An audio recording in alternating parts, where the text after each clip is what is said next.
Republican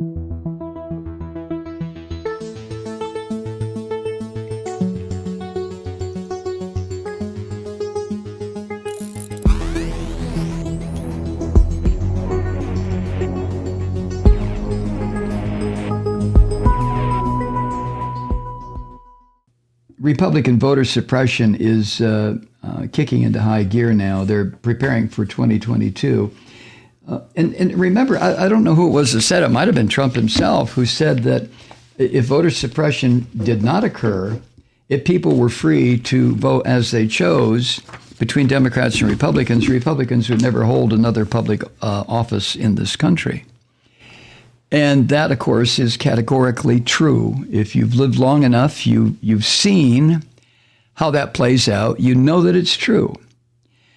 But voter suppression has already begun here in Georgia. You know, everybody tried to make Raffensperger, the Secretary of State here, a hero, including me, to a limited degree, because he refused to do what the Trump gangster had ordered him to do, which was in total violation of the law.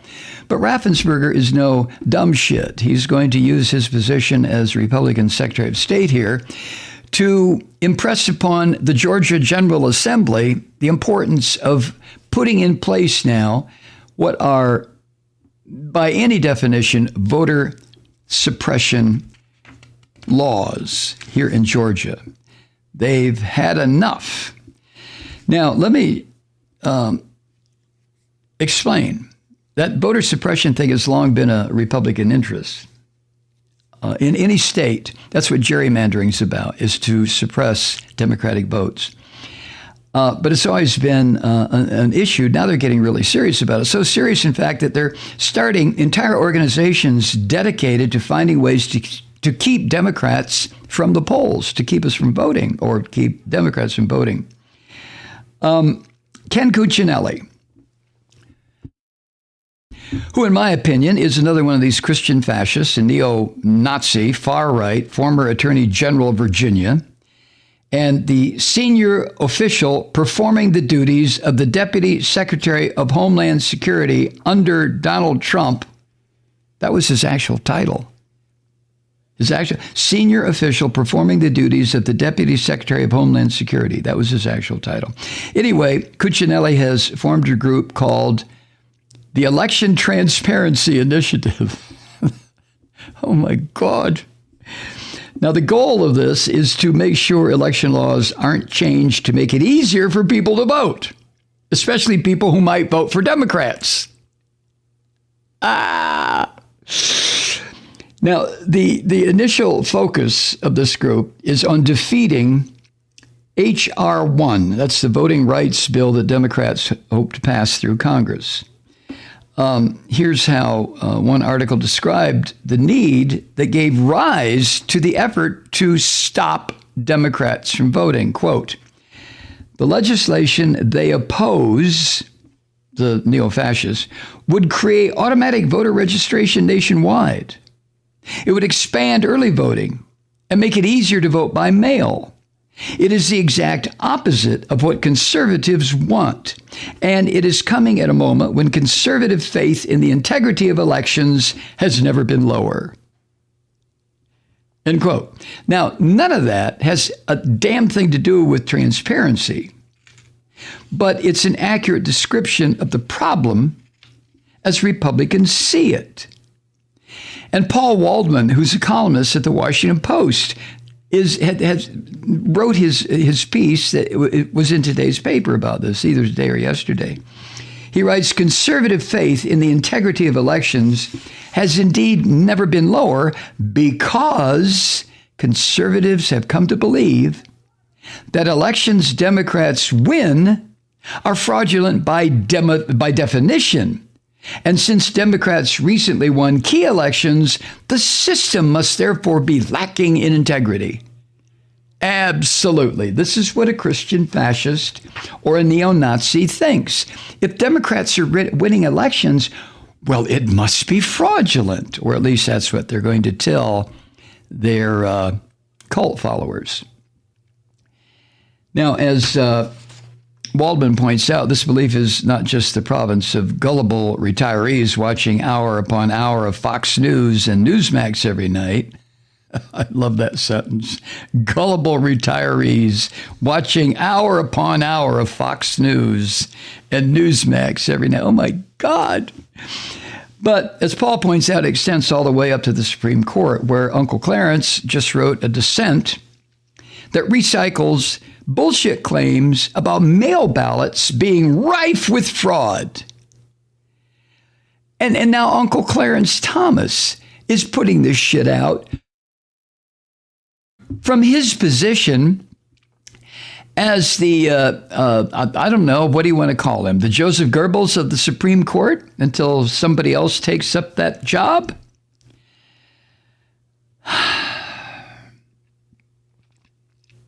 Anyway, this bullshit also goes to Republican congressional leaders who won't admit that Biden won the 2020 election fair and square. How long is this going to keep up? Permanently, I guess. Anyway, Cuccinelli, former attorney general in Virginia, is being joined by this crazy, half-witted moron who was appointed senator here when our duly elected senator, a Republican, retired because of his health.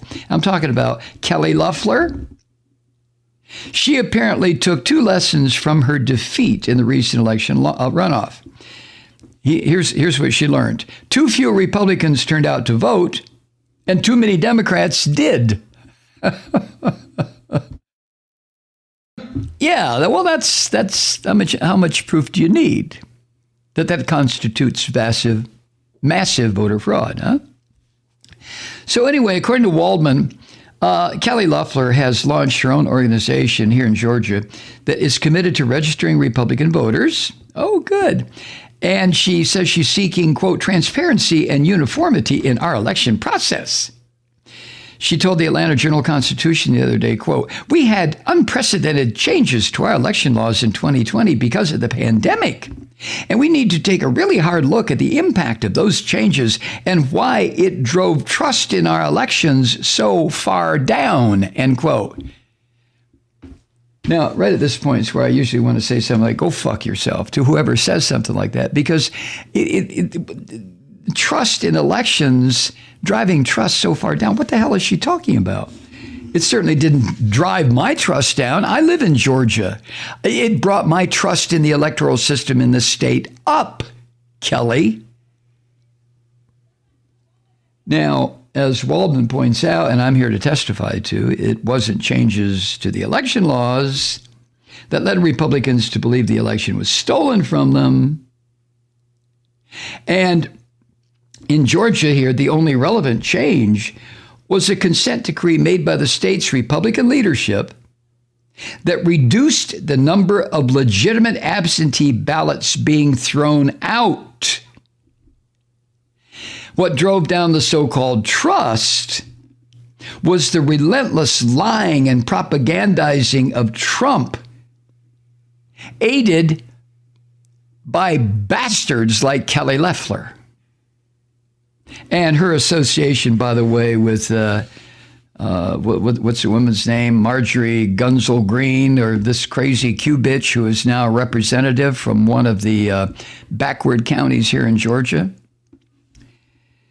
But anyway, Kelly Loeffler's fellow Georgia Republicans saw Joe Biden win the state. And then they watched as Democrats won the 2 Senate seats here. And now the Georgia Republicans have sprung into action. Holy shit, Republicans in the state legislature,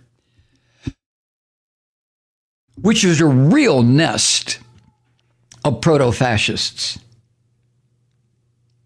But they've introduced a sweeping series here in Georgia of voter suppression measures, including, and this is a big one that is so obviously racist. They want to eliminate early voting on Sundays. Now, why is that overtly racist? Well, because that's when black churches often mount what they call their voting drives that they call souls to the polls. So the white Christian Nazis here in Georgia, in the Georgia General Assembly, the legislature, they say, hey, stop, whoa, back up, wait a minute.